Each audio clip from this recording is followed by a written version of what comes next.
Hello everyone, আজকে আমাদের এই পরিবারে ওরন্ধন অনুষ্ঠানের কিছু আয়োজন করা হয়েছে, তারই রান্নার কিছু ছবি আপনাদের দেয়া হচ্ছে।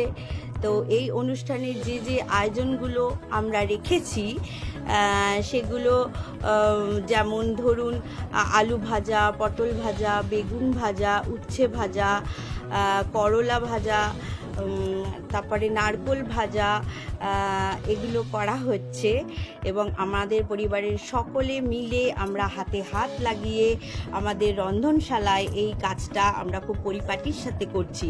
আর সবথেকে প্রধান আকর্ষণ ওলের বড়া, এটা খুব সুন্দর টেস্টি রান্না, এটা আমাদের করা হয়। আর নারকোল দিয়ে মুসুর ডাল, এটা হচ্ছে খুব ভালো খেতে। আর এই অনুষ্ঠানের প্রধান আকর্ষণ ইলিশ মাছ, যেটা আমাদের করা হয়েছে। আর হচ্ছে চাটনি, চালতার চাটনি, যেটা সকলের খুব প্রিয়। এই আয়োজন আমরা রেখেছি, তো দেখুন আপনাদের কেমন লাগছে। না পুজোর শুভেচ্ছা রইল।